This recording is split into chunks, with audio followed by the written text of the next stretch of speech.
Hello friends, welcome to Vicky's Kitchen.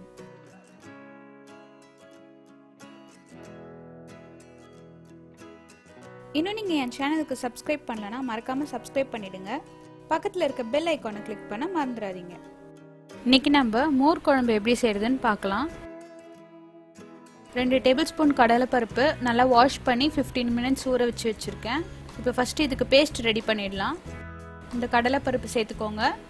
6 சின்ன வெங்காயம், 2 பல்லு பூண்டு, 1 துண்டு இஞ்சி, 1 டேபிள்ஸ்பூன் ஜீரகம், 1/2 டேபிள்ஸ்பூன் மிளகு, 1/2 டீஸ்பூன் மஞ்சள், 1 பிஞ்ச் பெருங்காயத்தூள், 1/4 கப் தேங்காய், 1/2 கப் தண்ணி.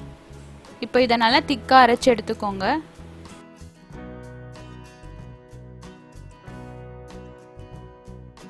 மூணு பச்சை மிளகாய் நீங்கள் உங்கள் காரத்துக்கு ஏற்ற மாதிரி சேர்த்துக்கோங்க.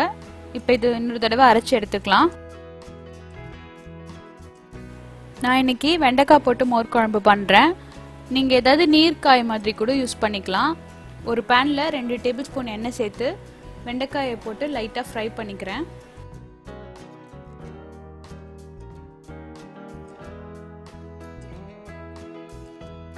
வெண்டைக்காய் வதங்கினதும் 1/2 கப் தண்ணி சேர்த்து மூடி வச்சிடுங்க. வெண்டைக்காய் ஒரு 5 மினிட்ஸ் வேகட்டும்.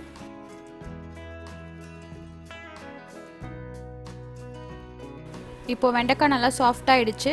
இதில் நம்ம அரைச்சி வச்சிருக்க பேஸ்ட்டை கலந்துக்கோங்க.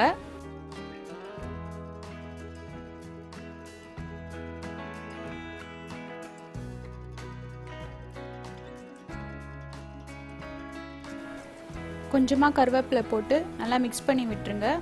இப்போ இது கொதிக்கட்டும். இது ஒரு 5லேருந்து 7 நிமிஷம் போல் பச்சை வாசனை போகிற வரைக்கும் நல்லா பாயில் ஆகட்டும்.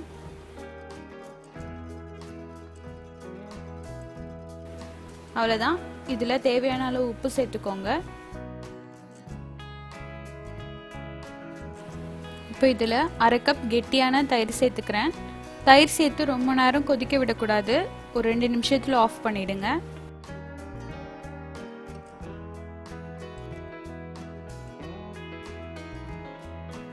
இப்போ நம்ம தாளிப்பு ரெடி பண்ணிக்கலாம். 1 டேபிள்ஸ்பூன் எண்ணெய் விட்டுக்கோங்க. 1 டீஸ்பூன் கடுகு, 1 டீஸ்பூன் உளுத்தப்பருப்பு, 1 காஞ்ச மிளகாய்.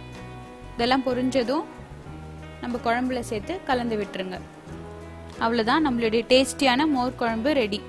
இந்த சம்மரில் புளிக்குழம்பு, காரக்குழம்பு இது மாதிரி சாப்பிட்றத விட மோர் குழம்புலாம் சாப்பிட்டிங்கன்னா உடம்பு நல்லாயிருக்கும். கண்டிப்பாக இதை ட்ரை பண்ணி பார்த்துட்டு உங்களுடைய கமெண்ட்ஸ் என்னோட ஷேர் பண்ணுங்கள். தேங்க்யூ.